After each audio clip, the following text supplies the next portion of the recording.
Okay. Good night, everybody. Like and subscribe is basically all I have to say for tonight, because this was a show to end all horrible shows. Today is Monday, May 13th, 2024.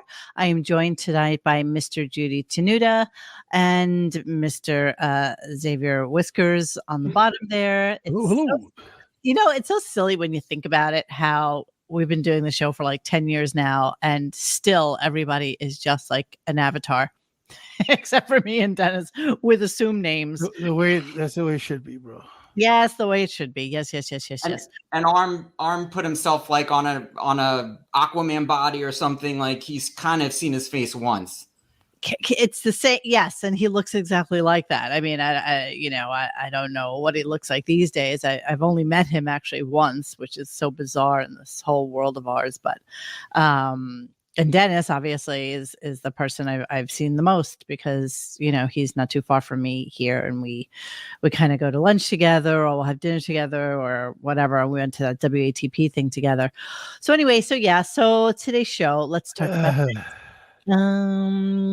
yes, Autobot Al, I'd like you to show your face next time you're on, and I'm gonna make you live up to that. Today's show, what can I say about it? It was really, really bad, you guys. It was really. Listen, if we did a podcast on Sophie's Choice, it would be a little brighter freaking subject, man. Yeah, this is really. I mean, holy crap! How many times have we said that we've seen the bottom? But this is truly we are, as James Cameron would say, we are challenger deep at this point. Yeah, I mean, it's really sad. And I have a lot of clips, though, weirdly enough, from today, because so little happened. So I just kept recording, hoping that something, this is one of those throw it against the wall, and if it sticks, so be it, and we'll chat about it for a little while, and if not, so be it. Can I just say, go, Gene. I had an epiphany last night. I was wondering, do you think this show is actually better with Shuli on it? No. I don't think Shuli is relevant. I mean, no. If you said, do you think the show is better with Artie on it? Absolutely. Is the show better with Jackie on it? For sure. Is the show better with Gilbert? No. It's like having cement life jackets on the Titanic. But there was something to hate. Like a person that you. Oh, okay, I see what you mean. Like there's nothing to even gravitate onto it so bad. Oh, say again. Go ahead, Xavier. No, I understand what you're saying, because at least it's like he was like the King Joffrey of the Stern Show. Like everybody hated his ass. A less talented King Joffrey. But so yeah, in that sense, maybe, but he's still kind of worthless. Of course. I don't think. I think that because everything is so manufactured now, and we now have taken the red pill, so we understand what's manufactured and what's not. I don't think that anything that you put onto the show right now could salvage it or make it something different. Well, you know what? It is kind of harkens. Call me crazy, but this harkens. You remember when he lost that lawsuit about the two companies or not? Remember how the show just took a dive right after that, and that he would leave the second he could. He would do the most minimal, as almost a protest. Yes, and I almost get this vibe that him returning to the studio was kind of an ultimatum, and so now he's just gonna make it even worse than he could possibly get. Yeah. Just W is saying in the chat, the current crew seems not to be delusional about their ability to do shit outside the show like previous crew members. This is true. They all know their roles. That's it. They are with this ship. They are the band on the Titanic. That's who they are. No, but didn't Marcy put a halt to all that crap with the Scott, with those shows and stuff? Marcy doesn't really work for series. Someone put a stop to it, because she only wouldn't have given up a free gravy train, and that's what essentially it was.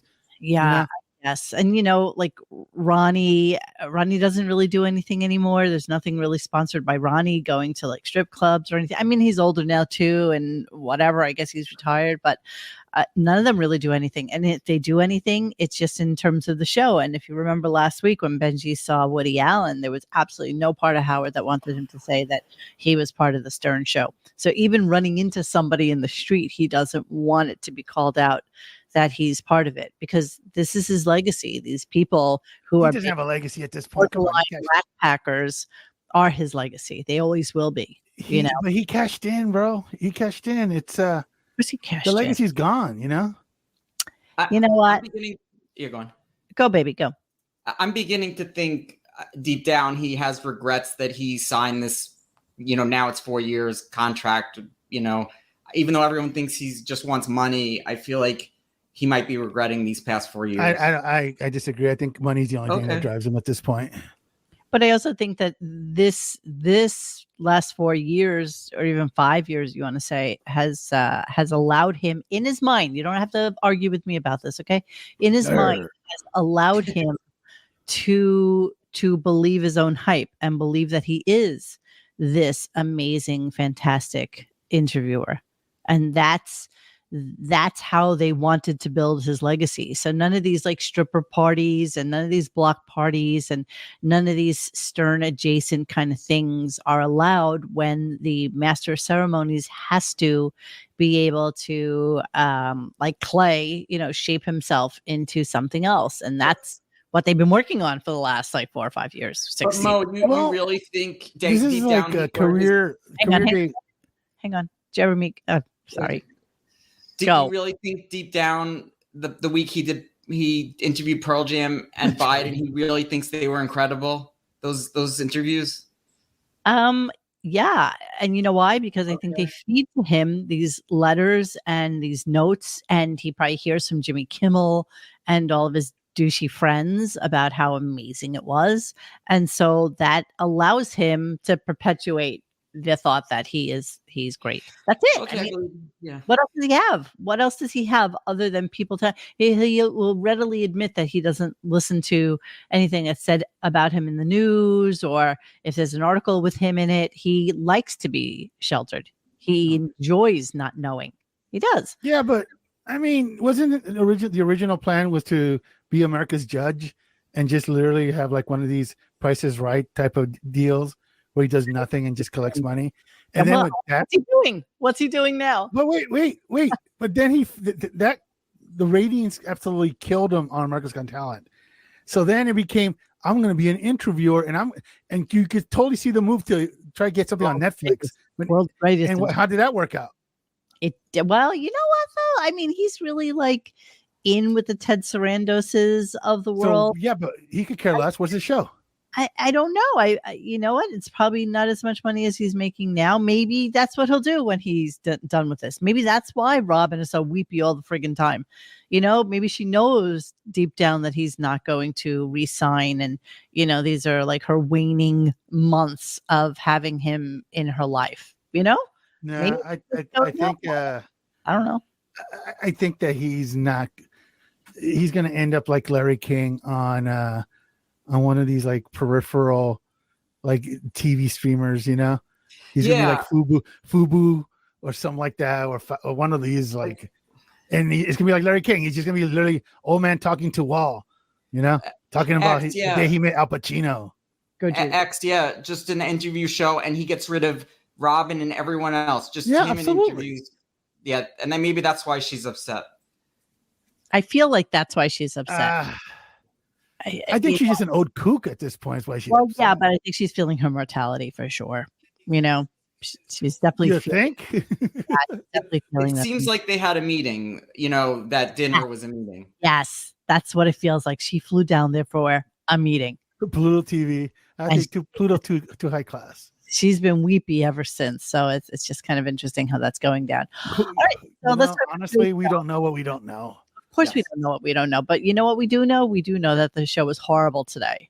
And, I love the way we always say today's the best show he will ever do. And, and also the worst. I'm going to almost guarantee that it's going to be like this until he comes into the studio in a couple of weeks to back in the thing, and he's going to be a miserable old man, even more so when that happens. Oh, it's going to be a total curmudgeon. It's going to be hard. That might be interesting.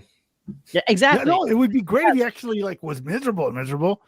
Yes. We'd love If John Hein didn't walk in every 5 minutes saying, "Oh, you're hitting out of the ballpark, boss." Slowly You know? making his way towards his trip to Italy, probably freaking out with nerves about having to perform on stage with the Billy Joel thing.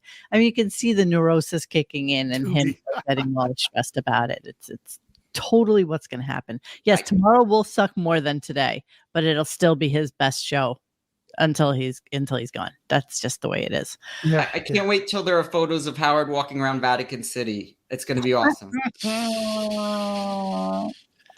I know. And there's that everywhere he goes, they're gonna have like a private guide. They're gonna like hire a docent from whatever museum they go to. There'll probably be like a little guide taking them around to all the churches. And he doesn't care about any of this stuff. He's completely Oh, why would he? He's not Catholic.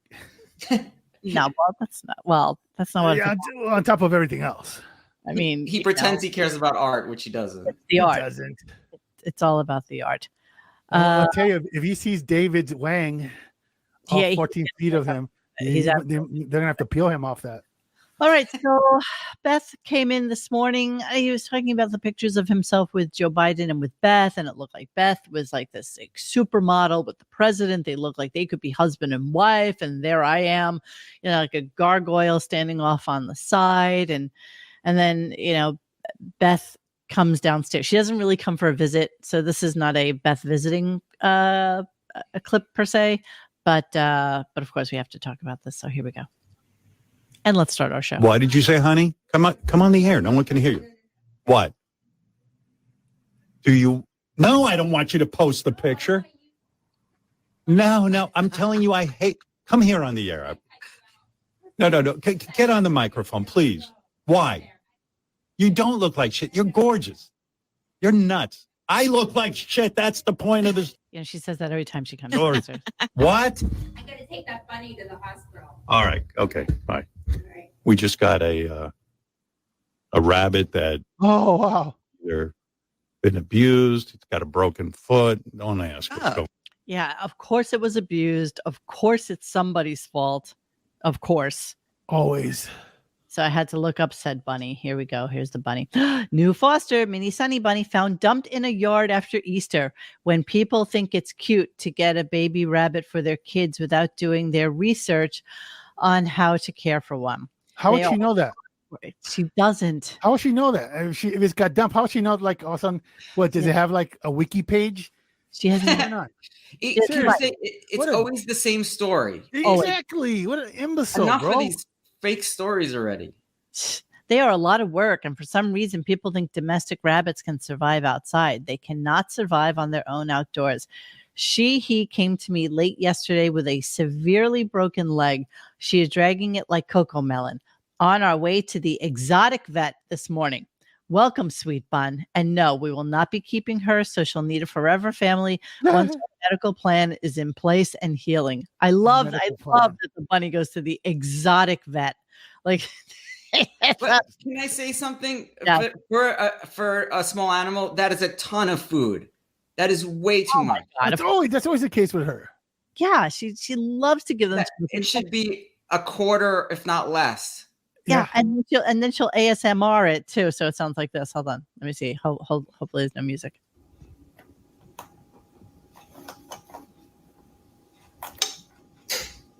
So exciting!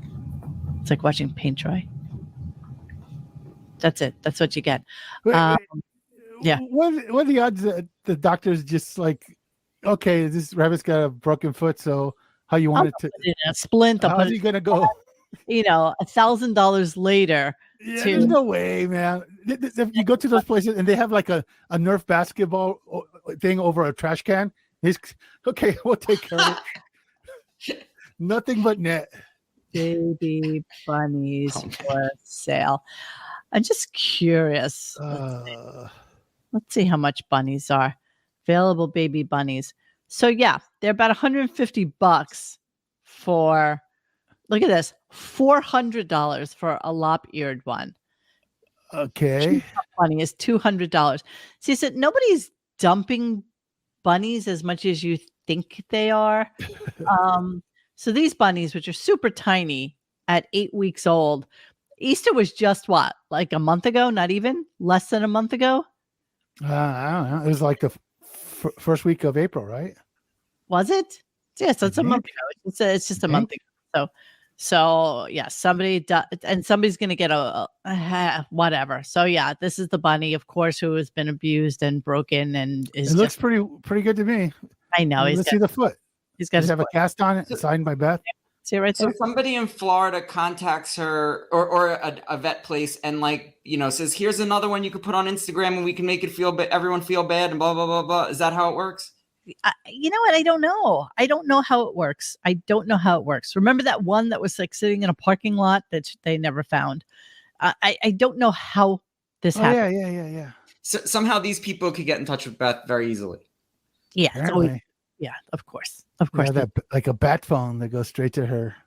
I just love that this bunny has to go to the exotic vet. I'm telling you, it's going to cost more money to set this this bunny's leg than it would cost to, I mean, can they? Make it like rabbits have been known to just like die, like literally scare themselves to death. Yeah. How does Literally. she know it's broken? Severely broken. Okay, just pay attention. Follow what's going on. Follow what's going on. Well, you know how she knows, because that's what the sound it made when she smashed it with his fist. Exactly. Severely broken leg, not just broken, severely broken. Poor thing, dude. I mean, that sucks. I mean, but you know what? This is what happens. This would be hawk food pretty much anywhere else. Yeah, I'm trying to think of what the situation would be where a rabbit would break his leg. I mean, unless they're a pretty nimble animals. You ever try to catch one? I mean, there's like was in a family with like an asshole, and tried to grab him while he's like running away or something. I mean, you never know. I don't believe her, but you just never know. Isn't it true too? Yeah. Any cat in that house would kill it. Absolutely. Absolutely. Including the lame Coco Melon. Lame Coco Melon. Melon just pull a knife out and shake. I got a bitch. The last time I saw a rabbit in nature, it was coming out of the bushes. I'm like, oh, it's a rabbit. And then literally within 5 seconds, a hawk just comes out. And it was gone. I felt so bad. Ryder will chase them like a loon. Like he is so hyper aware of rabbits in the wild. And have you ever been around a greyhound? Dude, not really. Those things will ragdoll that rabbit in seconds. Aw, poor baby. All right. So let's move on. So of course and naturally, Howard calls his mother for Mother's Day to wish her a happy Mother's Day. And what do you think? What do you think the conversation revolves around? Like, it's getting really weird that the conversation is all about this. Here we go. Yeah. But she doesn't want to hear the interview. She's not that proud. I think she wants a picture of Beth. Every minute how she loves Beth. Like yesterday on Mother's Day, I'm like, Mom, I love you. You're a great mom. Do you know who I love? I go, who, Mom? Beth. Thank God you brought her into my life. She doesn't respond to you saying, I love you, Mom. She did. She said, and do you know who I love? Who, Mom? Beth. I don't believe any of that conversation ever goes on. It's complete. It's malarkey. I think the fact that he's constantly using his mother as a foil for his relationship with Beth is kind of sick at this point. I can't even imagine that his kids enjoy this, considering the fact that he was married to Allison for God knows how many years, and that is the mother of his children. And why wouldn't Allison call her and wish her a happy Mother's Day? She probably does. Absolutely. She probably does is right. Do you think Beth's parents are saying the same things about Howard? Never. No, you know what they say? Thank God for Howard. Thank God for his money. Yeah. God loves him. That dog he's an idiot. Thank God. So what happened today was basically Howard was feeling a little bit weirdly dejected about the thing that happened with uh, Jerry Seinfeld? Seinfeld. Who And- are these people? And so he just had to constantly take phone calls about how amazing he is, how fantastic Validation. he Thirst is. traps. Oh my God, totally. Thirst traps. I mean, the fact that Jerry would even ask forgiveness after suggesting That's he really weird. is kind of shocking to me. It really is. It's almost stupid that Jerry He's would. not the master of his domain. Well, we're gonna tell the Who- story of it.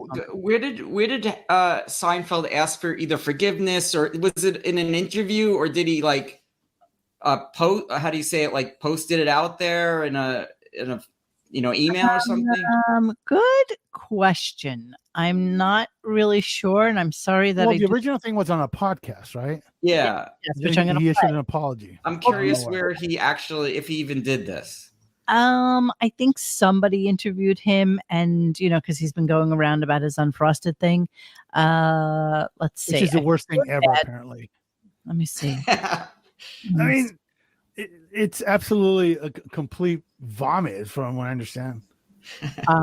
Again, none of us have seen it, so we don't Well, know. let's look it up. Let's see. What's it called? Unfrosted? You look that up while I'm looking at this. Rotten Tomatoes. We're gonna come back to this though. We're not ready for. Let's Hang on. see. It Hang on. is. No, Hang on, you. We're not ready for Seinfeld yet. I'm gonna get to him. not that there's anything wrong with that. We're gonna get to him in a few minutes. Okay, so just hold your horses. But let's go to the first caller and this ridiculous call. And he's been taking a shit ton of calls these days, and I think it's because he doesn't have enough material. But here we go. No guests. No guest, no material. Here we go. Yeah. Samson, you're on the air in California. Hey, Howard. I'm afraid to try that porn you always. Okay, first off, this is first thing in the morning. This is only about maybe 15, 20 minutes into the show.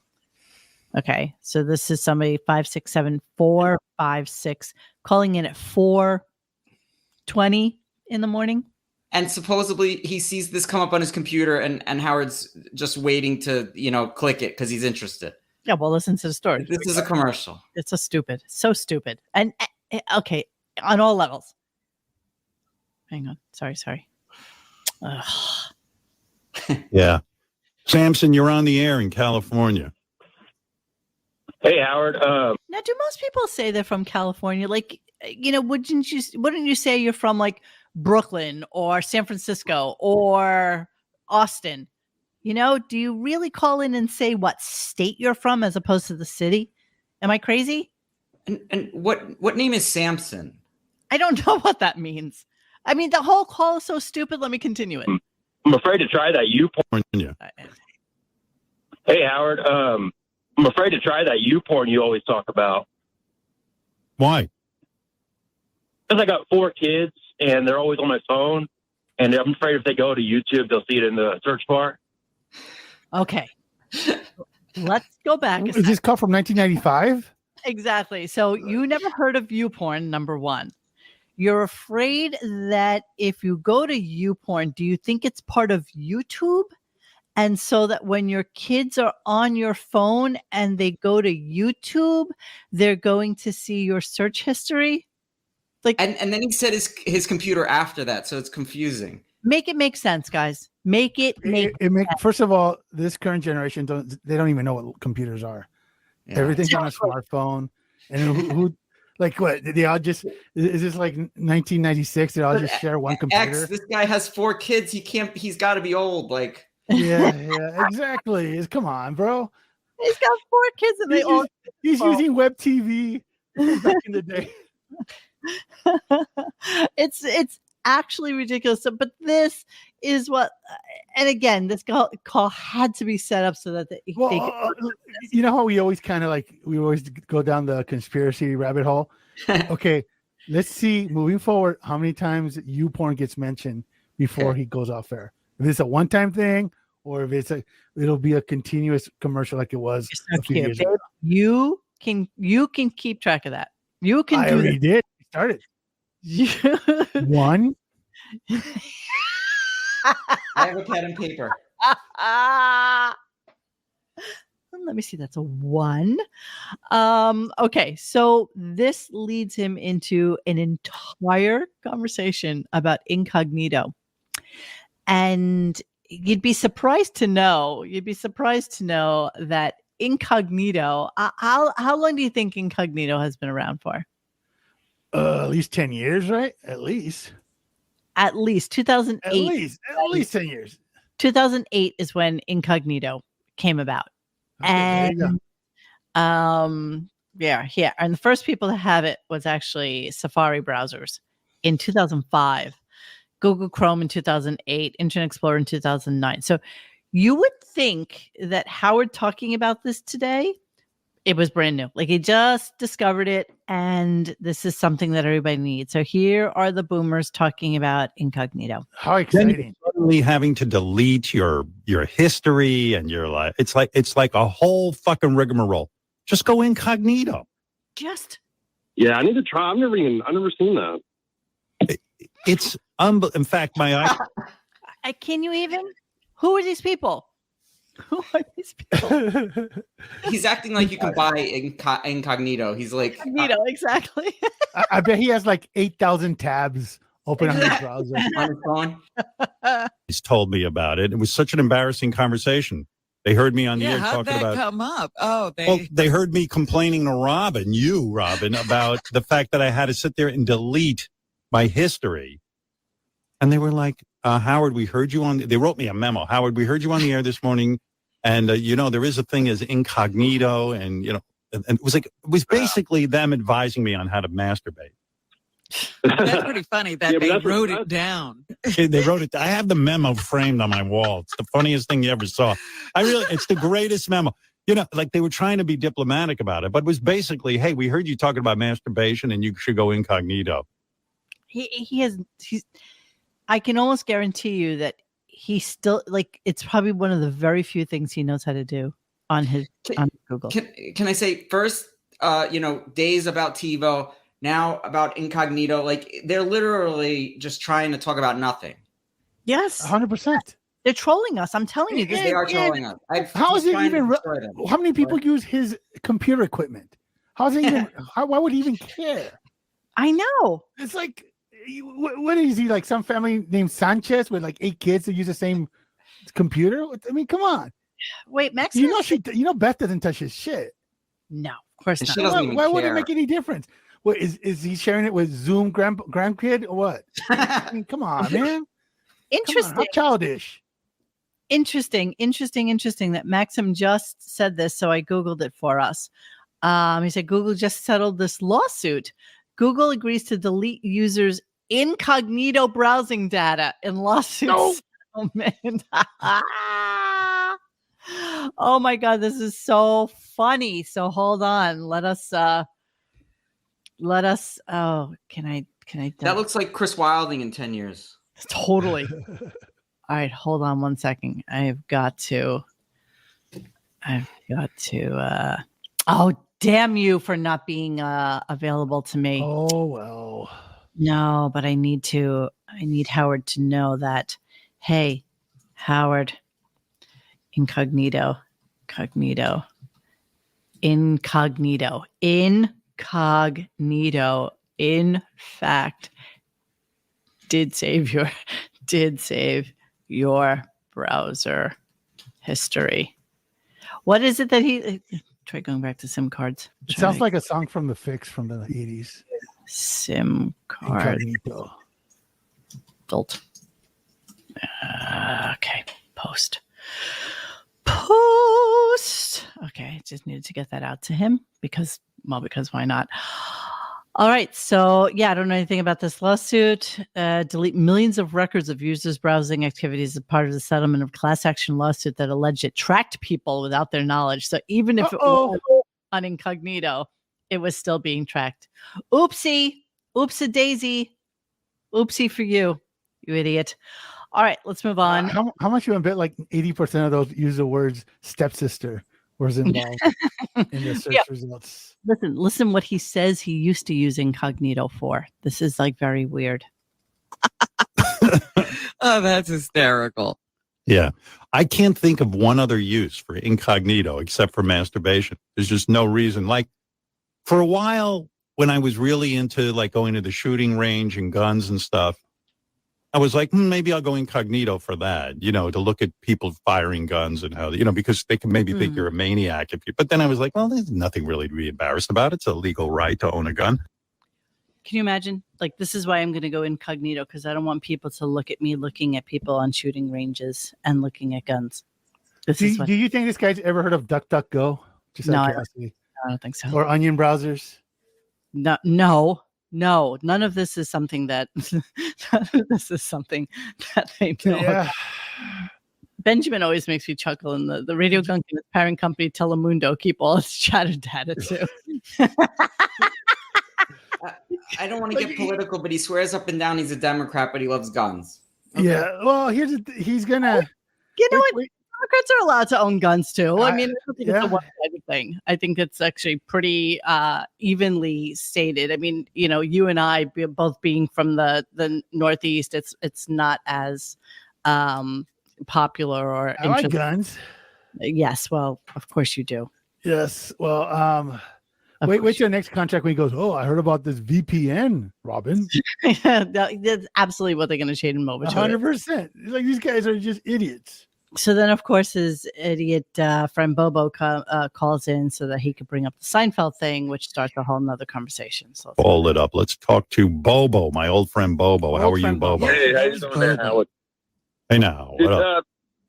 Did Jerry Seinfeld pick up the phone and personally call you what he said about you on the Flying the Walls podcast about not being funny? So, of course, that starts the whole thing. So it's bizarre that it took me a second to find the clip from the podcast. But here it is. I took this from TMZ, but here it is just in its raw form. Here we go. Yeah. Howard Stern invented this, right? Yes. But we're better than him now. Yeah. Howard is interesting. Howard is a great interviewer, but comedy chops. But since podcasts came along and comedians are getting all the content, and let's face it, he's been outflanked. This show is comedy podcast. This is the best one on the air. There's an element. Yeah. So it was basically talking about, I guess it was Dana Carvey, right? Does a podcast. David Spade. David Spade and David Carvey, right? Yeah. Is the two of them saying that this is the best podcast, just in terms of funniness and comedians and stuff like that. So of course the mea culpa that came from that was like a holy shit show. Jerry Seinfeld asked Howard Stern for forgiveness after suggesting he isn't funny. Seinfeld said David Spade and Dana Carvey's podcast was better than the Stern Show. Oh my God, how horrible! How horrible for him to say that. How dare you? Don't they know Metamucil Man is comedy gold? Hey, it's not as it's practically Groucho Marx, bro. Yeah, he's really Metamucil Man, isn't that funny? All the shame. I meant to say he must feel surrounded, but I said outflanked, which sounded terrible and insulting. And of course, none of these little shows are any threat to his giant show.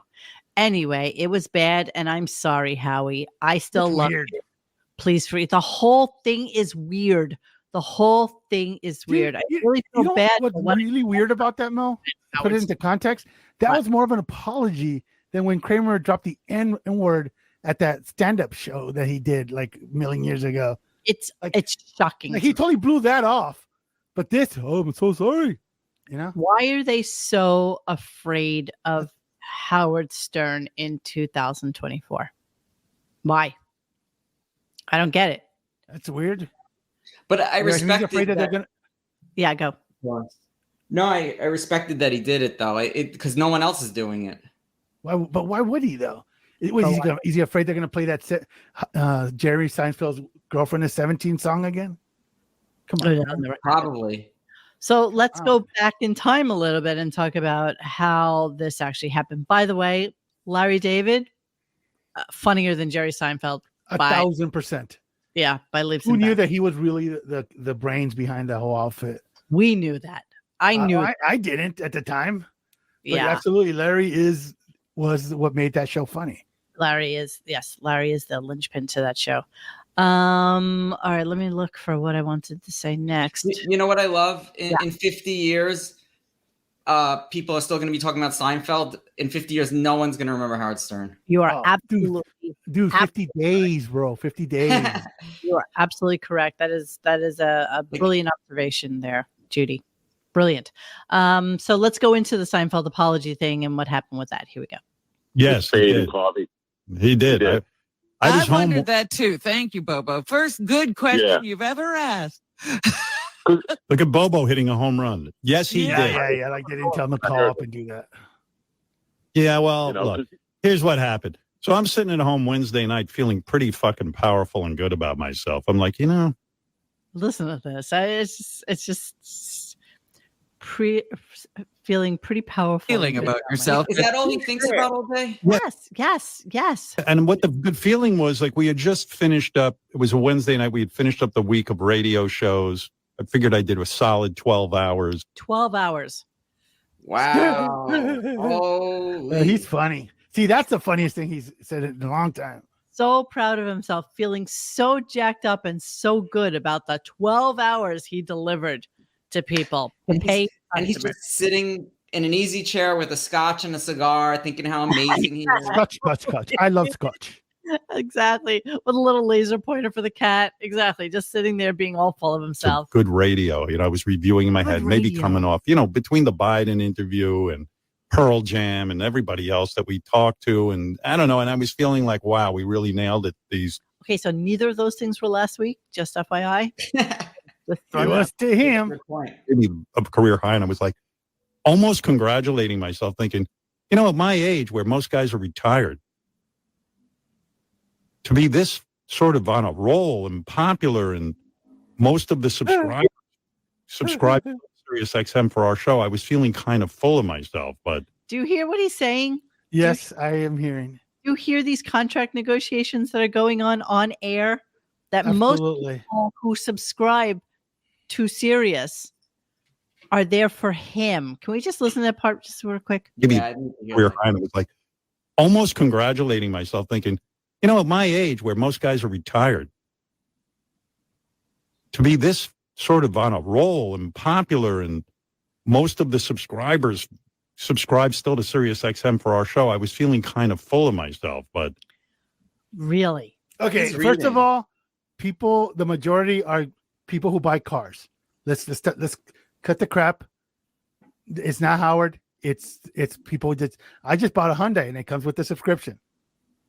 Rarely are people like me who only use the subscription on my phone, and it's really so that I could just listen. You're it. I think I am it, because who else does that? All right, more Jerry. Hang on. XM for our show, I was feeling kind of full of myself, but and then I'm sitting there after dinner where we play with our cats, and I'm just hanging out. And I'm scrolling through Google News, which I hate doing because I never want to read anything about myself. It was like this headline that, Jerry had said that basically I'm an interviewer and that I'm not a comedian. And now comedians have podcasts and comedians are, funnier or something than me. Yes. So I read it and I went to my wife, oh, that's weird, because Jerry's like a personal friend of ours. And especially his wife, Jessica, is really good friends with Beth. They text each other regularly. Yeah. So thank you, Tone Cop, by the way. Producer Roger Corman died a few days ago. He gave us the original Rock and Roll High School Forever. Still waiting on the remake from Howard. Yeah, well, you'll be a really long time for that. So listen to how the apology went down. Can I just say, he says, he goes, I hate scrolling Google News or whatever alerts, but he's doing it, and he's always doing it. He's always doing it. He always knows. Mentioned. You think he's sitting in that room that's like that Darth Vader thing that removes the helmet, takes the wig off? That's what he does every day. Yeah, that's all he does. That's all he does. He plays guitar. He paints. He eats. Does chess. Well, he goes on RadioGunk.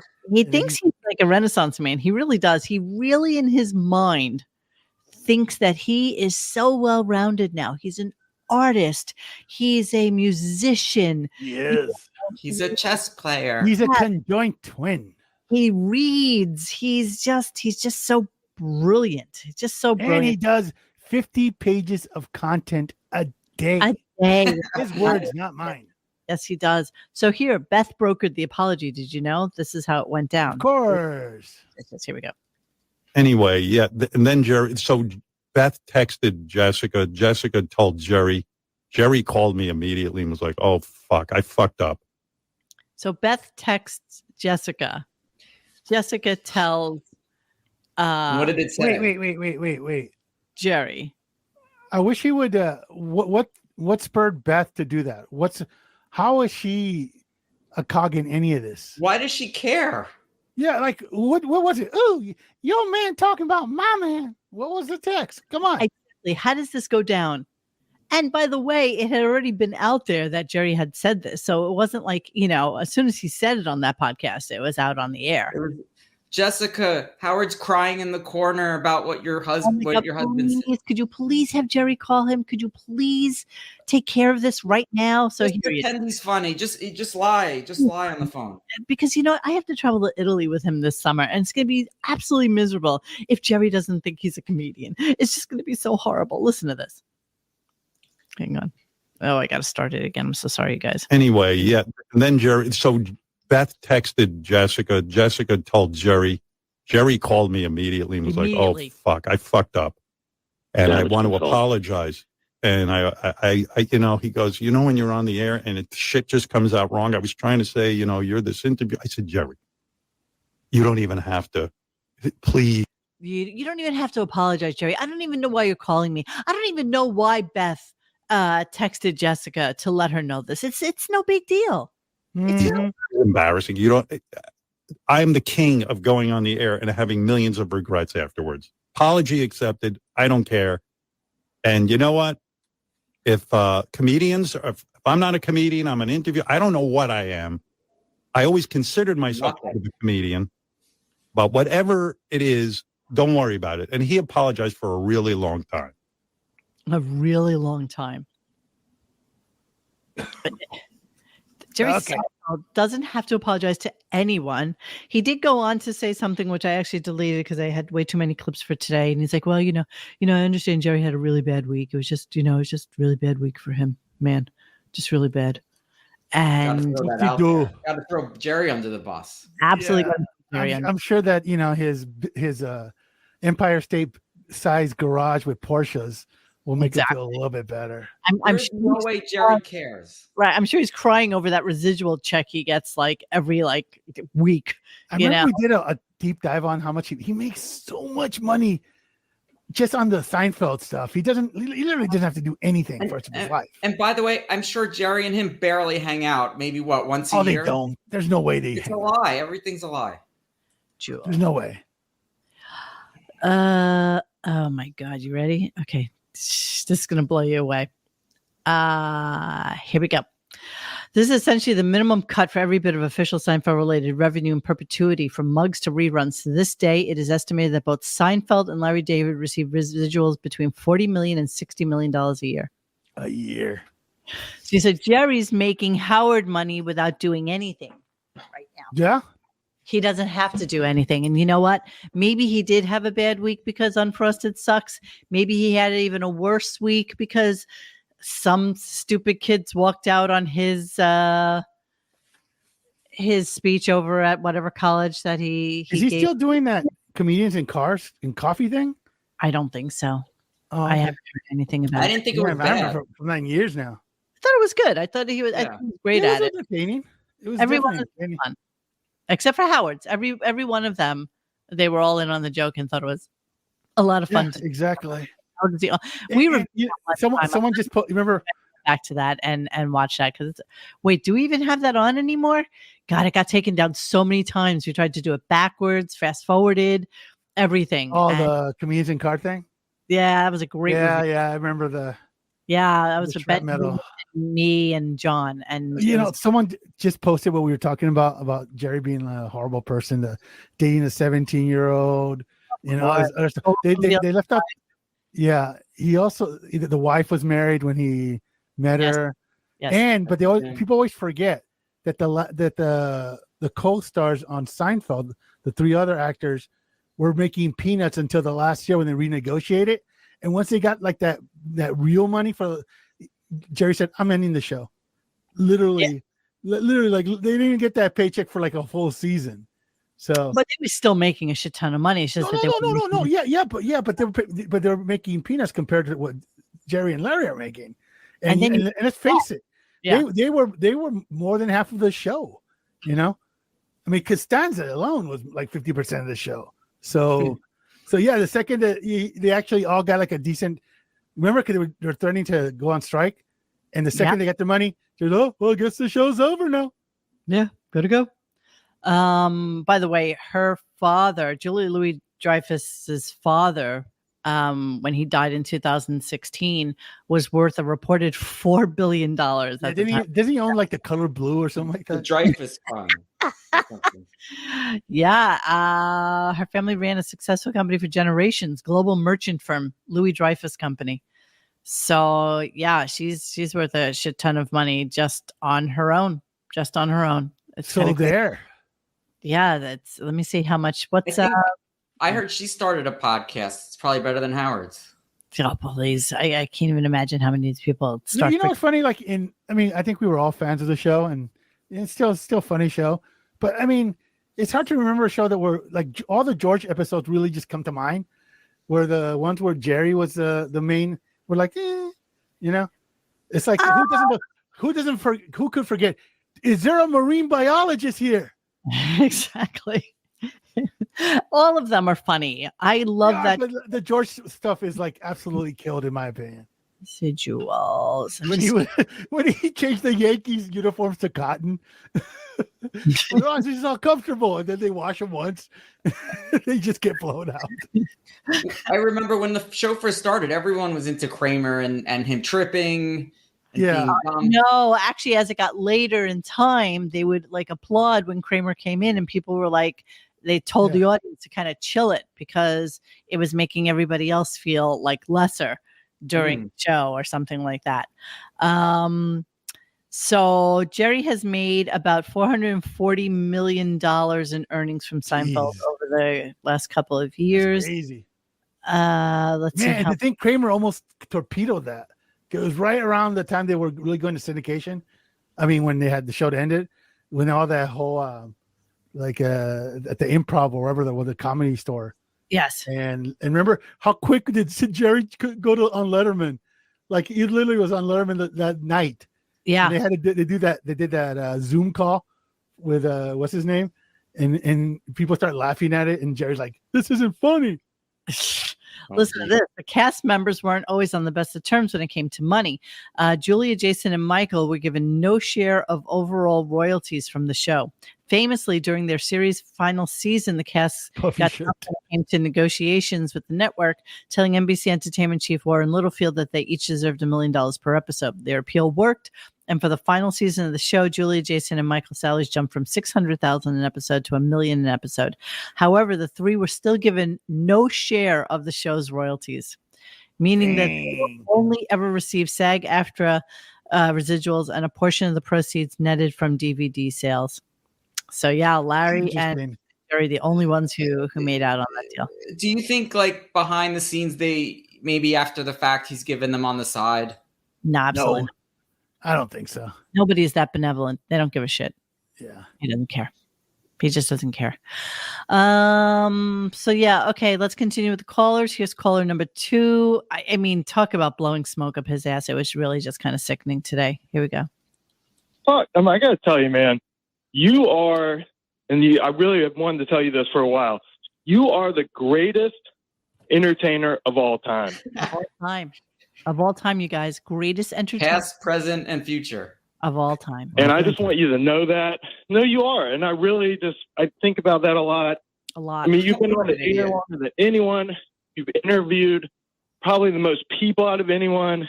And really, honestly, you are the funniest person I think that's ever been on the air. Can you even imagine? You must have really been butthurt for them to concoct that.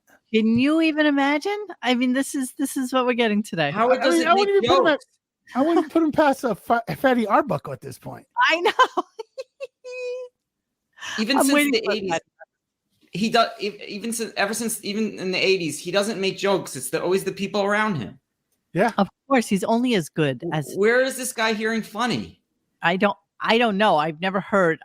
That is like the worst call I think has ever come into the show. I mean, it's just such a just ridiculous. Liz, you're on the air in Florida. Order. Here's another one. Oh my fucking God, I'm on the air? Oh my God. My name is Liz. Hi, Howard and Robin. Liz. So look, you are the best. I gave birth on Tuesday. I was listening to you because I needed fucking help. I'm getting Pitocin. I'm like dying. The lady comes in, the nurse, and is like, how are you? Da-da-da. All she hears through my AirPod is please, because we're talking to Ronnie, and Ronnie's going on about the shit that's going on in his body. Somehow, the drugs they're giving me is making me woozy, reacting in a way that's got me both in pain but also horny. It was. Okay, this woman's giving birth. She doesn't know what the hell is going on. I don't buy it. And the nurse is listening through her AirPods? How's that happen? Magic. How Magic, that's how. Her headphones. How? And she's horny over what Ronnie's talking about. We're speechless. I don't know. I know, you got nothing. I got nothing. You got nothing. So then essentially Howard is just like a gawkier Ed Sullivan at this point, you know? Not even. Ed Sullivan actually. No, Ed Sullivan introduced the Beatles and Elvis and stuff, but he didn't sing the songs. And Howard's acting like he sang the songs. Yeah, Howard. Yes. You know what I mean? Yeah, Howard wrote the songs, damn it. Oh, yeah. He is that man. He is that guy. So a couple of you called out to me about this guy, Mike, who called in. And they did a 7-second delay on him. So we have no idea what he started out talking about. I'm going to assume it was about Seinfeld. He probably said, I'm just guessing here, but he probably said something about how unfrosted sucks or something. And, I'm sure that Jerry is down about like unfrosted not, being great in terms of reviews and things like that.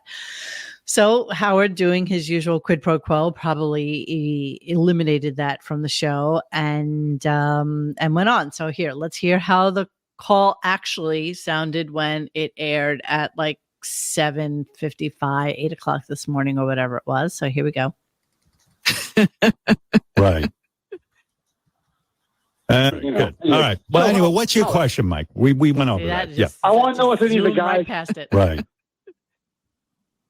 Good. All right. Well, anyway, what's your question, Mike? We went over that. Yeah. I want to know if any of the guys have checked out Richard Simmons' Twitter over the weekend. He was. So that's what it sounded like. So then in the replay, here's what you got. Right. All right, Mike, you're on. What's up? What's on your mind? Whack, whack. I want to know if any of the guys have checked out Richard Simmons' Twitter over the weekend. He was posting all kinds of. Just eliminated it completely. Goodbye. Mike, I'd love to know what it was that you asked. If you're around or you listen to the show, please let us know. Can I say one thing? Mm-hmm. This Jerry Steinfeld, what is it called? Unfrosted. It was. Yeah. It's on Netflix. Yeah. So it didn't go into movie theaters. So I don't know what Jerry's could be upset about because I can't imagine either. And you know what? P.S. I'm sure he made a shit ton of money on doing that because Netflix throws money around like water. Well, here's the thing. It's find things on Netflix. If it's not watched now, it's going to be watched in a month. Go on. Sorry. Who cares? It's one of the top watched things, but everybody's panning it. It's garbage. What's it getting on IMDb? I'm just curious. IMDb, I did not go. I went to Rotten Tomatoes. Oh, what's it get on Rotten Tomatoes? 41%. All right, it could be worse. Do you think Jerry really cares about reviews? You might say yes. I don't know. I don't know. I think at this point, I can't imagine. He's so wealthy. Seriously, he's a billionaire. He doesn't have to do anything. The fact that he chooses to do something and it fails, might be like a little bit of a crush to his ego. But I think IMDb, it got a 5.5 out of 10. I only asked that because he says that Jerry's having a bad week, and it's on Netflix. It's not in the theater. I don't know what people are watching it, whether it got a good review or bad. I don't know what Howard's. It looks like people are watching it, but it's panned. People say it's garbage. So there's that. Yeah, like the latter Adam Sandler stuff. I don't know. You know what? I don't think watching it, but it's crap. I don't think Jerry's wrong with what a lot of what he's been talking about how comedians and woke comedians, how it's people have been stifled because of all this bullshit, and having to put in women and people of color in all roles and stuff like that, and that it has stifled comedians' ability to comede. You know what I mean? And again, it's Jerry Seinfeld. He can say whatever he wants. He can think whatever he wants. And there's really no what are you going to do? Cancel Jerry? Like, who gives a shit at this point? Like, nobody cares. He's 70 years old ish, isn't he? I think he's around the same age. I have no idea. Yeah, I think he is. I don't think he cares. Like, I think he's kind of. Why would he care? Like, really? Why would he care? Say whatever. Does he care that nobody remembers the B movie? Come on. Come on, give me a break. And that's what I love is he's outspoken. He said the truth, whereas Dana Carvey was like, no, we can't talk about that. So no. I respect Jerry totally. Yeah, totally. So yeah, Jerry's in the right here. He's absolutely right about what he said about Howard. And it's a head scratcher why he would care to apologize. I don't even get it. I don't know. I don't get it. Probably Beth was crying. Who knows? Yeah, and you know what, Lauren Marie, you're not wrong. I've heard some people say that there are like some funny parts in it, and it's okay. I mean, you know what? It's just another movie on Netflix. I have watched plenty of 5.5 movies on Netflix, and I'm sure worse, and I'll watch more. You know what I mean? It's just another movie on there. I'm just sure he got paid extraordinarily for it, and 100% he got. I'm sure. And he brought in all his friends and has a big cast and lots of names, and it probably costs a shit ton of money to make. Hey, anybody in the chat, if you can check for us and see how much it costs to make Unfrosted, I'd be really interested in knowing that. I bet that he used that the money they were going to use on Howard Stern's interview show. Yeah, exactly. Okay, we'll be needing this. Here, Jerry, go crazy. Here's another caller number 4. This is what her bullshit thing was. Here I've heard you for years inspire people when they're stuck. Yeah. And I am stuck and I need some help. Okay. I'm supposed to be writing a dissertation. It's like 200 pages of blah, blah, blah. And I listen to you and you got me laughing. I'm enjoying myself. And then the moment I start writing, I'm like, I'm over it. So I need some inspiration. Help me out. Really? What is she writing about? It doesn't even really get into blah, really... blah, blah. That's intelligent. I need thesis inspiration. But she won't even give the topic. No, of course not. Metamucil. That's probably it. Minimalist. So minimalism. What we find out as he's discussing this with this woman, and you know what, she may have mentioned it. I probably wasn't even paying attention because this was the worst show ever known to mankind. But what we did find out is that little Miss Deborah out in California is actually a doctor now. Check it out. In all seriousness, Em, I know something about this because I'm very proud. One of my daughters just became a doctor and wrote a doctoral dissertation, and it was absolutely brilliant. I read this thing and I thought it was great. And I think the secret is she wrote something. I don't want to get into what her doctoral dissertation was on and all of that. My kids are pretty private. Yeah. But she wrote about something that was near and dear to her heart, even though it was, she got her doctorate in psychology. So his daughter's a psychologist now. This is Deborah, who is now, how old is she? She's got to be close to 42, right? I mean, let me see. Well, one's 40 something, so you think that one's right up there. Daughter. Let's see how old she is. She's 37 years old. So she's been schooling for a while. just schooling away because that's what, you know. Yeah. She really took a topic that was fascinating and something that really she was trying to figure out. And it became very personal and very important to her. Mm. And there were days she'd call me, Dad, I'm so struggling. You know, she's not only working full time, she has a kid, she has a husband, you know, she has a life, and she's writing her doctoral dissertation. Wow, good for her. So, but obviously this is a setup call. I mean, come on. 100%. 100%. You know, I don't know why he felt the need to have to get that out. Thank you so much, Jeremy Harrelson. I got to say, the best Seinfeld bit ever on the show was when Gilbert was on and they left like a 40-minute message on his answer. Oh, that's right. With Gilbert doing his Jerry impression. That's right. I remember that. God, that's a deep cut right there. Impression. Howard Stern. That's amazing. Let's see if we can hear a little. Wrong number, man. Dude, to do with the phone. Man, it's just hard when you're on the air and you got to work all these buttons. I'll call you right back. Thanks. I'll call you right back. Thanks. Hey, Jerry, it's Howard Stern. You're supposed to be on the air with us. I mean, hey, certain things like this are just not right. I mean, you say, what type of a person are you that you say you're going to be on the air and then you're not? Who are these people? We have Jerry Jr. here just because you're not here. You know what's happening, Jerry? You're getting too big for your britches. You make appointments to talk to us. Now you got the television show and you're right after Cheers. Yeah, what? Were the ratings so good? You can ignore this phone call? We were there for you. I was there for you when, even Regis said we're sick of you and you had a gig coming up and you knew I could help you pack the place. Nobody else was, right? And I'm sure if Jerry Seinfeld Jr. got big, you wouldn't stop doing the show, would you? See, I wouldn't, because I know what it's like when your father walks out on you. My mother was never quite the same. And she used to say, hey, when I got slapped on my ass when I was born, the first thing I said was, hey. You realize we're doing a radio show now for Jerry on his answering machine? And he doesn't have a limit. That's what I realized. He has no limit on his machine. We could go for hours. We could talk up his entire message tape. Right now, you might have to schedule a new flight. Right now, Jay Leno's trying to call. Yeah, right.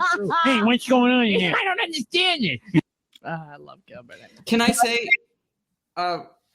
even when Sam Kinison died, I remember Jerry said something in the news that alluded to Howard kind of, being a part of, Sam dying. And I remember Howard got really pissed. They've been fighting, like taking jabs at each other forever.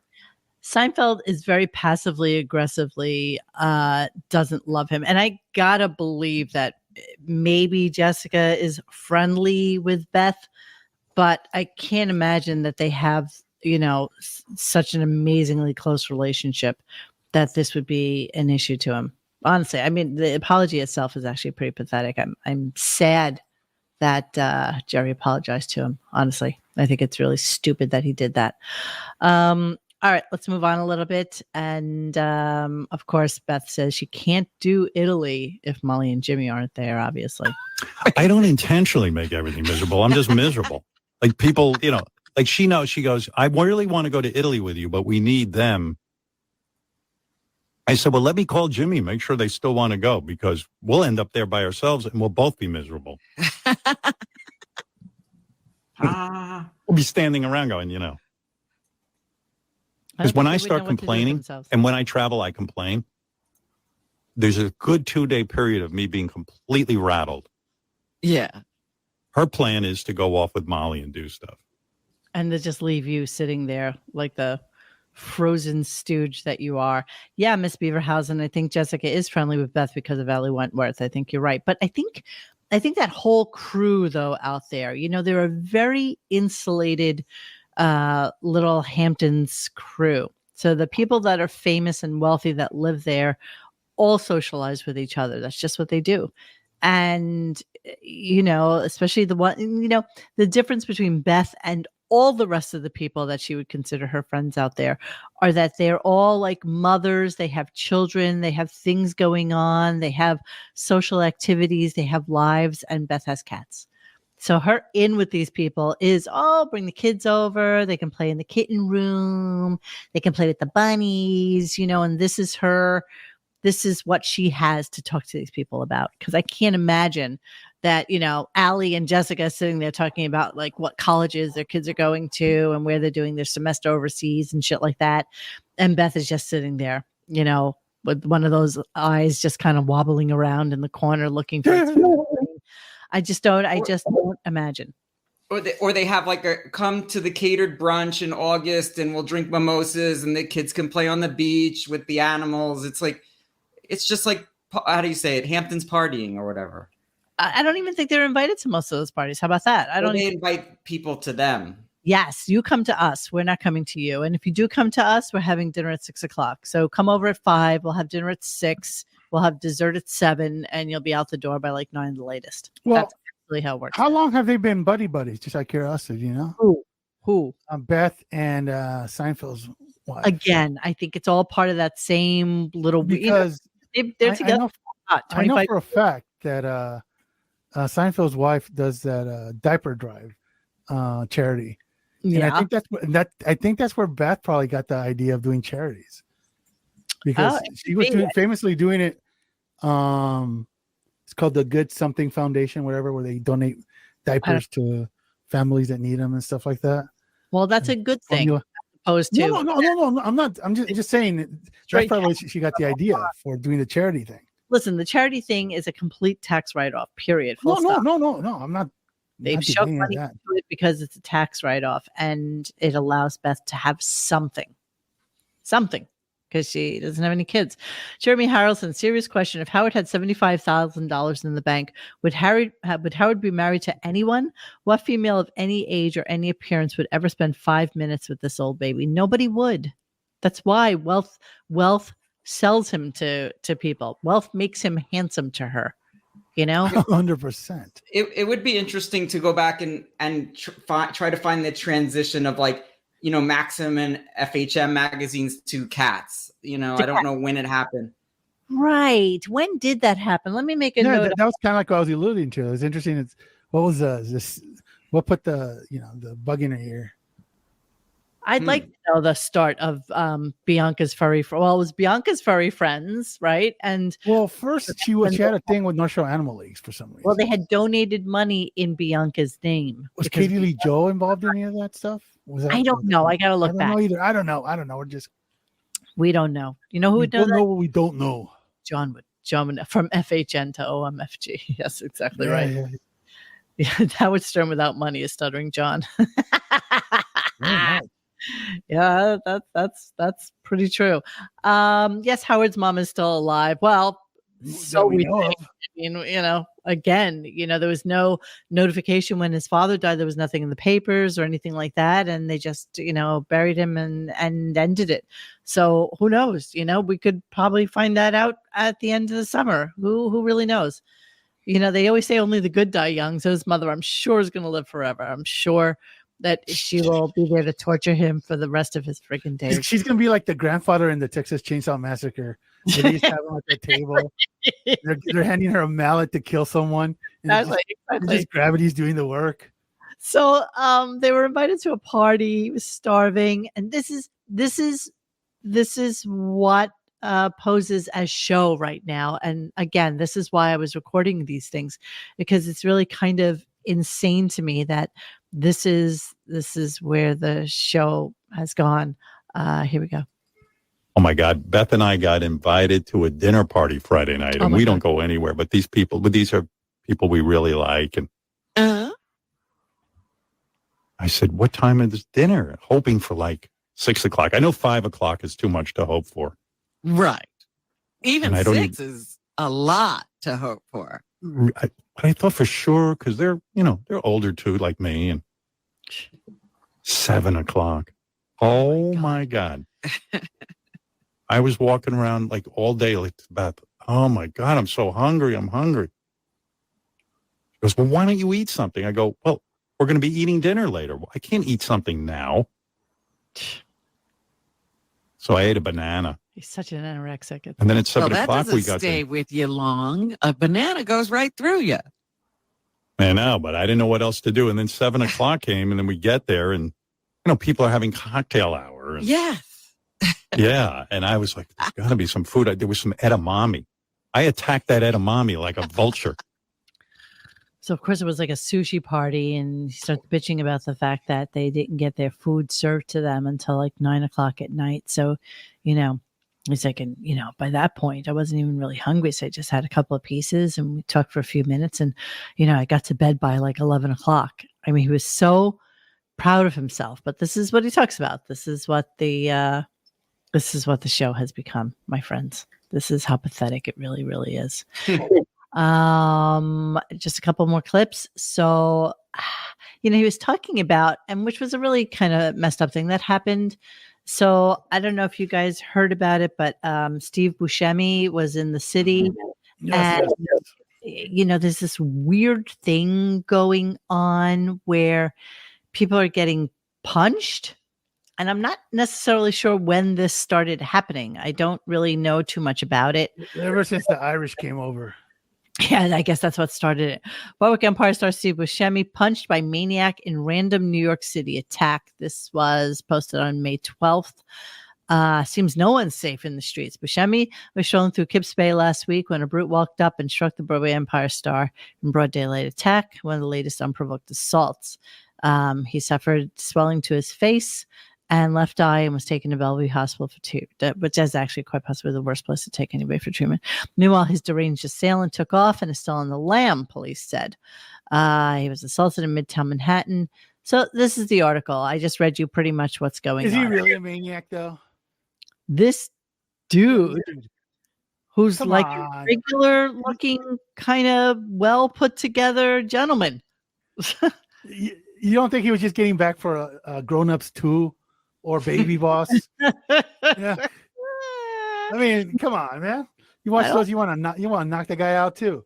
I don't know. I mean, why would this happen? NYPD arrested a deranged vagrant, Xavier Israel, in the assault. Hey. Oh, that was another guy. This is somebody who was stuck in You don't think it was someone who wanted his money back for Spy Kids or Charlotte's Web? No, maybe not. So that was a pretty fucked up thing. So now I just read it happened in Kips Bay. Kips Bay is let's see. Where is Kips Bay, you may wonder? Judy, do you know where Kips Bay is? Yeah, it's on, what is it, 23rd and 34th maybe, right? Yeah. Between that first movie theater is right there. Wasn't he Kips Bay Theater? I used to go there all the time. That was the best. I loved Kips Bay Theater. Remember when it was just such the best movie theater to go to, and it was nice and quiet. What? Do you think he didn't like Mr. Pink and Reservoir Dogs? Maybe. I think that's what it was. So here's what Howard did. You know what would have been really awesome? Oh my God! Really awesome when he went to the ER, complained about the black guy. If the doctor would have said, "You hear that? That's the world's smallest violin. That's just for you." I know you're doing shtick now. Okay, this is that's Mr. Pink, bro. Come on. I know. You see Reservoir Dogs? I did. I saw it once. Great movie. All right, listen to Howard and Robin, though. Mr. Pink, that's like Mr. Pussy. No, both me and Mr. Judy Tenuta, right? We are New Yorkers, right? Through and through. Pretty much everybody knows where Kips Bay is, right?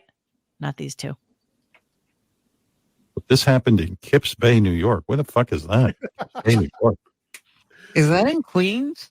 Oh my God. I don't know. It's around Kips 30th Bay. Street. Is that? Oh, is It's that around- in Manhattan? Yeah. Yeah, it's around 30th Street and First Avenue. Kips Yeah. Bay. I don't know. I don't leave my apartment. I don't know. I know you don't know. You don't even know what the name is of the neighborhood you live in. They are infuriating, their stupidity. It's absolutely infuriating. I hate them. What else? What else can I tell you about Gary? Awesome. So a predominant part of the show today was them doing a game, which was basically Gary, I guess trying to one up people on things that he knows or things that he's done or things that he's seen and stuff like that. And I guess they must have hired Wink Martindale to just do a shit ton of beds for them, for things that they're giving away from the stuff that Howard has been storing in some sort of facility for the last, hundreds of years. So I did do an all Wink medley of stuff that they were giving away on the most horrible game show that they did today. Before I get to that, all right, let me just do 2 more clips really quickly. Here we go. Just in case for all you guitarists, and you can agree with him or disagree, but here we go. I mean, I'm so amazed that he could sing so well and play the guitar. I mean, amazing. I'm trying to learn how to play the guitar. It is so complicated. Like, you forget playing the notes or the chords. It's the counting that's the hardest part. 1 and 2 and 3 and 4 and 1 and 2. And like, it's, you go out of your mind.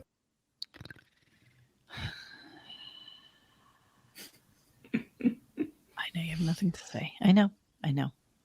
He's like, I'm learning about music for the first time in my entire life. He is blown away about it. He is blown away. Yes, Wink Martindale is a real person, silly Billy.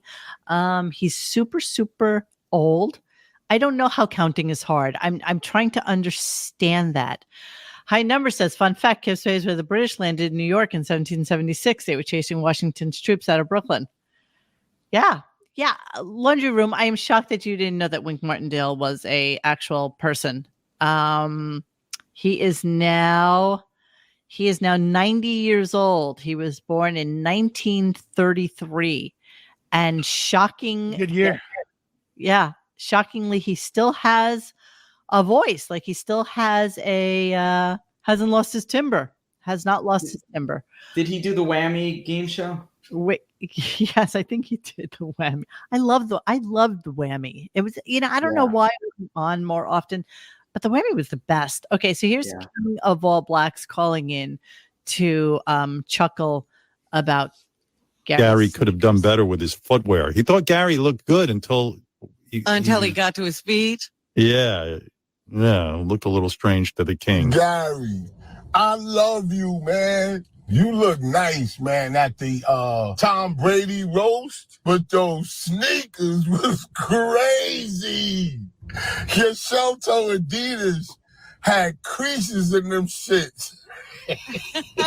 You know how you walk too much in them and it gets those creases? Why you had them shit so tight? They look like fish. They look like black and white fish. He might actually be mentally challenged, but never look a good Gary joke in the mouth. Yeah, never deny it. Gary of 3 different color blacks, which is driving me insane, as you know. But okay, that's as far as he's allowed to insult any of the Howard Stern crew now is sneakers. It used to be so much more. Oh my God, he used to be brutal. Who cares? Wasn't he the one that mentioned the bowling alley? Yes, it was him, right? Yeah, back in the day. I'm shocked that Howard ever let him back on the air. And you know what? Can we just go back for a quick second and say that the guy who was the one who does the voice of Howard hasn't been on since that day? That Matt, whatever his name is, Matt Frank, whatever his name is. Oopsie, Matt. So here's Wink, just so I have him up on the thing here. And yeah, he looks like his own wax figure. He does, right? He looks like stuffed, and or something like that. That hair is actually kind of fantastical. I mean, the fact that it's still that color. Here he is, tic-tac-toe. That was the one that he was like famously known for, tic-tac-toe.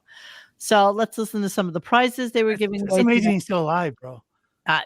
But that he still has a good voice is like shocking. Be the hit of your next party with this Crucified by the FCC shirt. This black T-shirt depicts Howard Stern in a crown of thorns, wearing a robe with a microphone sticking out of the crotch, as if it's his penis. The shirt also features a Clear Channel logo crossed out with an X. The size of the shirt is large, but its value, unimaginable. Hey, if you like reading, then you'll love this autographed copy of How I Got the Hip Disc Jockey Blues by John B. Ryland. This independently published 2019 memoir tells the story of DJ and promoter John B. Ryland. 2019 memoir. He's saving stuff from 2019. Who is that person? Nobody I've never cares. heard- Nobody cared. Nobody cares. The back cover promises a trip through the music industry that's insightful, outrageous, funny, and sad. Whether it's for your bookshelf or your fireplace, now that's what I call a book. Today, you're playing for a set of 30 posters from the 1988 pay-per-view special Howard Stern's Negligee and Underpants Party. Can you even imagine? These 30 posters, featuring still photos from a special he probably wishes we'd forget, have been taking up space in Howard's storage for nearly 35 years. And now, they're your problem. Imagine. Impress your coworkers and family members with this one-of-a-kind item. A degree certifying Howard Stern as a Master of Vagina from St. Genitalia College. This gag gift from sexologist Sadie Allison is suitable for framing in a study or home office. Show the world that Howard Stern is a master of vagina. Say hello to this unique piece of... Okay, we get it. You're killing me, man. Can I say on eBay, the Howard Stern Fartman costume is still sitting around, and it's been how many years? It's been like 25 years, bro. Nobody wants this shit. It's been on eBay for like 25 years. No joke. Nobody wants it. But I think the guy wants too much for it, maybe? Yeah, you think? Yeah. But dude, this Wink guy, he's so old, he could be the Lindbergh baby. He absolutely. That's how old he is. All right, the dude wants $100,000 for it. Here it is. Howard Stern Fartman costume from 1992 MTV Music Awards, Radio Metallica. This is how long it's been on there, has it? Is it? It's been forever, though. We all know that. Oh, absolutely. Robin, Dude, I don't know how back to he the got Stern it. Fan Network days, man. Yeah. Back at SFN, that thing was on eBay. Jesus Christ. I wonder if do you think that what's his face made this for him? Ralph. Ralph. I wonder. There's the glasses. Shh. That is. But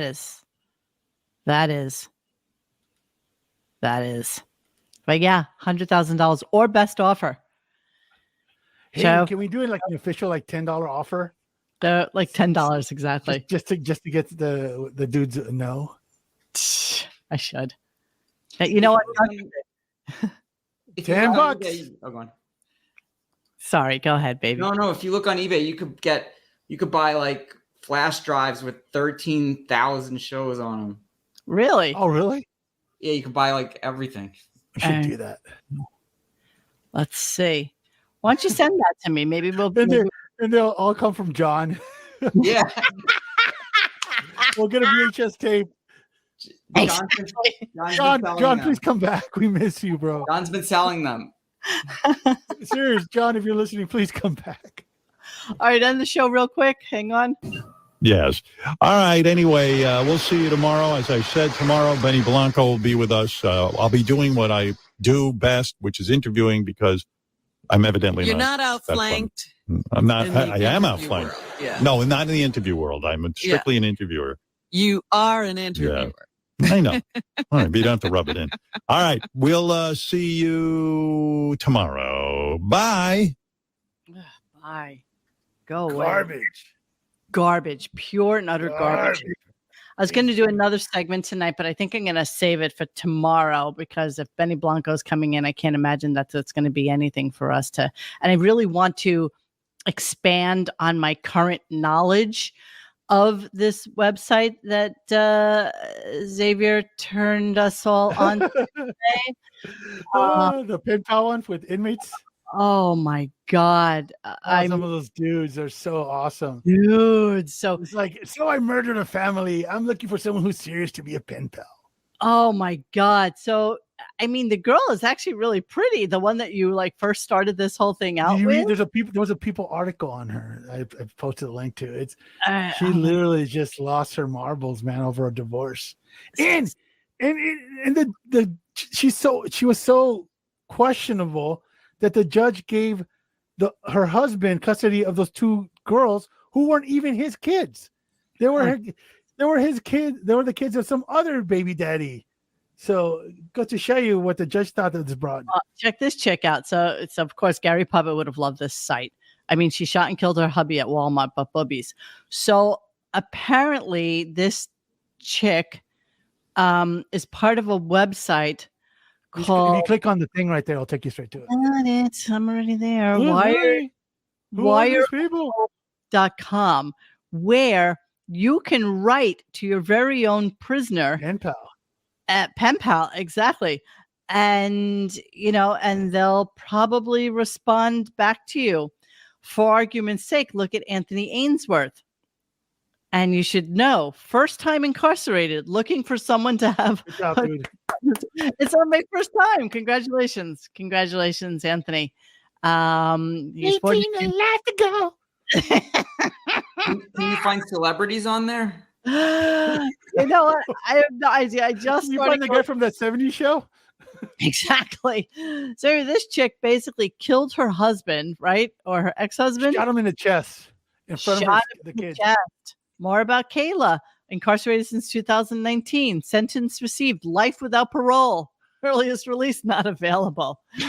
Click here to see. The thing is, you can get the conjugal, whatever it's called, visits, and then cheat on her. What's she gonna do about it? You're in jail. Well, you can write to her if you'd like to. Here's Kaya Giles. I already did, as Mr. Whiskers. Hey, baby. How's it going? Are you into Look tabby for a cats? long-term friend, someone who will keep my mind occupied. I am 1 foot tall, gray stripes. She's looking for a sugar daddy. Oh, absolutely. Sugar daddy? What? In her case, a sugar daddy would be a pack of smokes, bro. Right, fill her up you're with right. limos. I mean, really, what exactly does that mean for you? I can sneak in a Nokia phone in my butt for you. That's not love. Yeah, I don't know what is. There's a cake with a file in it.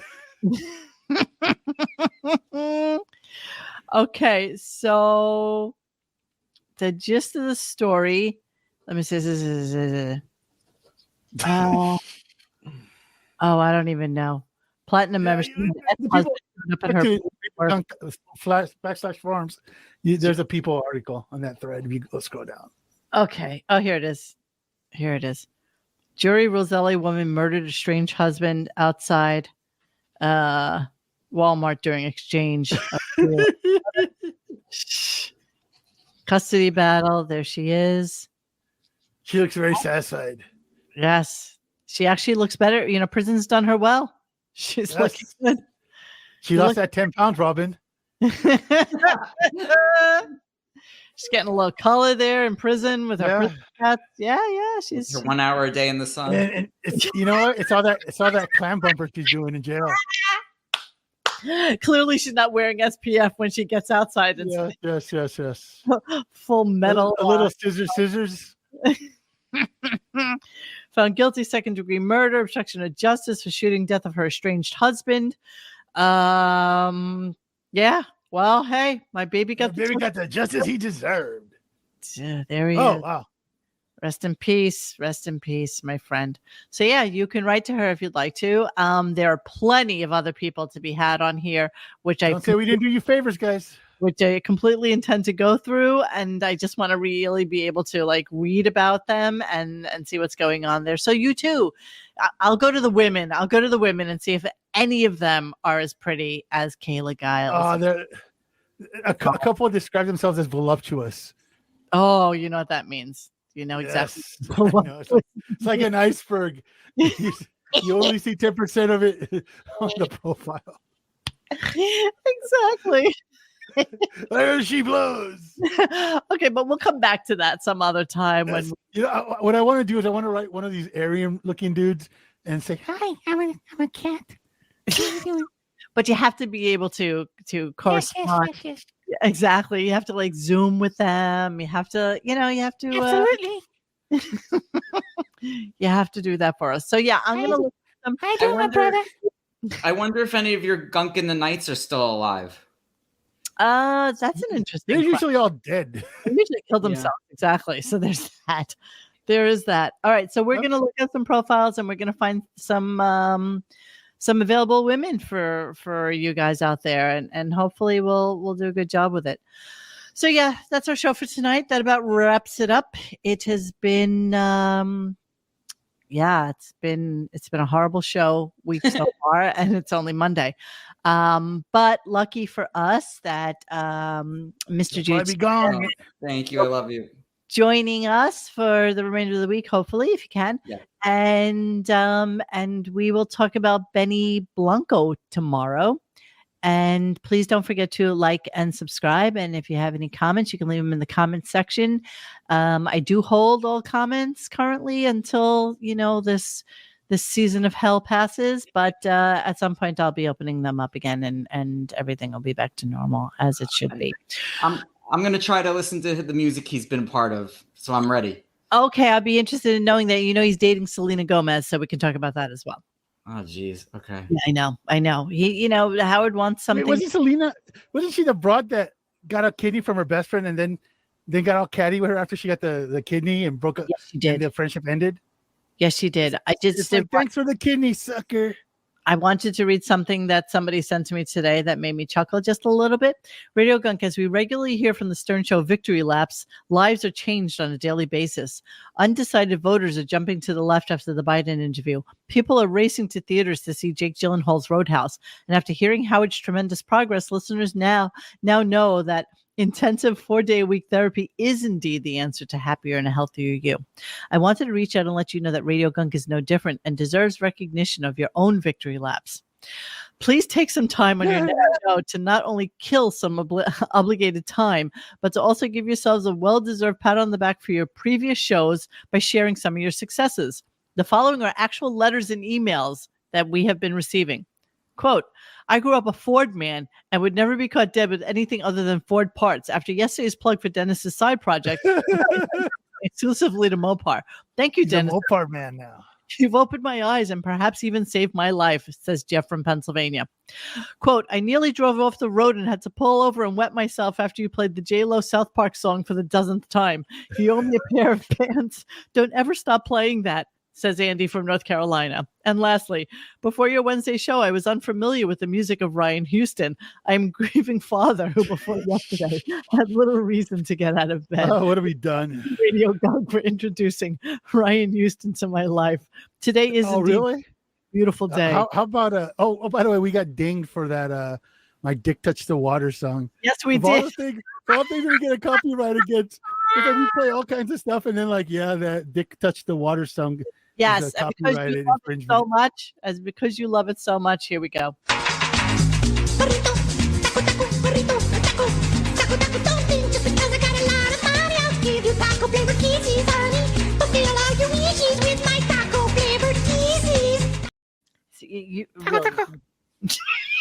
It does sound just like him.